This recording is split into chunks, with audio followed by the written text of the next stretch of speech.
recipe for maybe a brunch or a get-together, we have something perfect for you. Suzanne Clark is here from livingacreativelife.net, and she's going to show it to us. This is like, these are adorable. This is what we're making. I think so. I think they're so cute and they're special.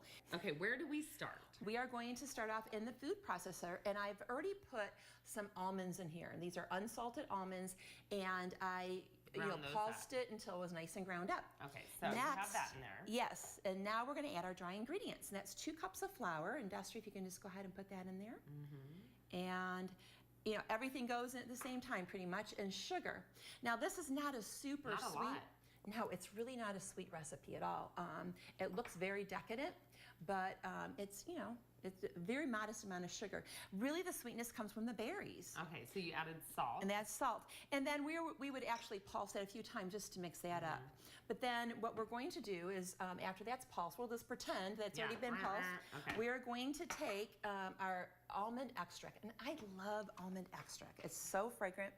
It smells wonderful. Oh, and it's really going to accent our almonds that we already put in there. So you're putting those into the eggs, 2 eggs. 2 egg yolks. Egg yolks, Only the yolks. And we're going to actually put this into the food processor. And then we have to add 1 stick of challenge butter, and I actually kind of cut that up into smaller pieces. Now, what kind did you use? Because I know it matters. Yes, it does matter, because we already put salt in here, so we don't want to put a salted butter in it again. We want to control our amount of salt, so I use the unsalted brand. Then I also put 4 tablespoons of shortening, and the shortening is going to make the crust nice and flaky. This dough is a combination of like a cookie and a pie crust. Okay. Okay. Ooh, yeah. So we're just going to put that in the food processor. We're going to pulse that until it becomes nice and firm, and then we're going to slowly add 6 tablespoons of cold water, and then at that point it's going to turn into a nice big ball. Okay, and we already did that, so we already have the ball here. Yes, we take a ball, we flatten it out, and then very important, we have to put this in the refrigerator to chill it. That's a success. For how long? For about 30 minutes. Okay. Okay, and sometimes if I want to cheat, I'll put it in the freezer to make it go really quick. So once we do that, we roll it out just like we're doing Christmas cookies, and I used the flour to and this is a 3-inch cookie cutter from petal to petal, and that's kind of important. And then we're going to use a mini muffin pan. Okay, so you already have these already out. And then we're just going to lightly lay them here and then just gently push them down. And you said it's important that you gently push them. Yes, because we don't want to distort them. And you really don't need a lot of pressure to put them in. But aren't they pretty once you put them in here? Yeah, so cute. And then again, because whenever you're making a pie crust, you want to make sure it's really cold before you put it in your oven. So you want to go ahead and put this back into the refrigerator for about 15 minutes. Okay. After you've done this, because they start warming up again. Then we're going to put them into a 350-degree oven for about 12 to 15 minutes until they're very lightly golden brown. Okay. So once that's done, let them cool in the pan. In the pan. Yes. Okay. So now we have to make our lemon crema, and this is absolutely delicious.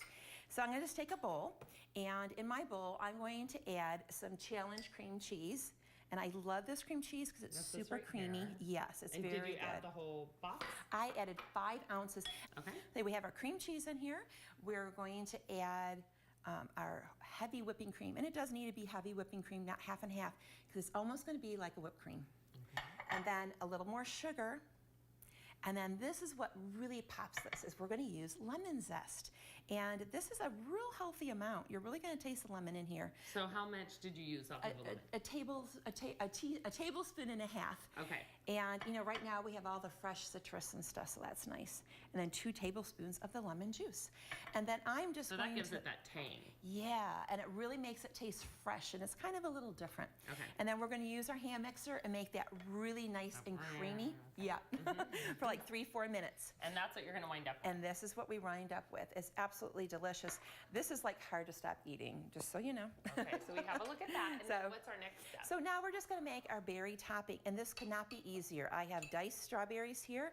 I'm going to add a couple tablespoons of seedless raspberry jam.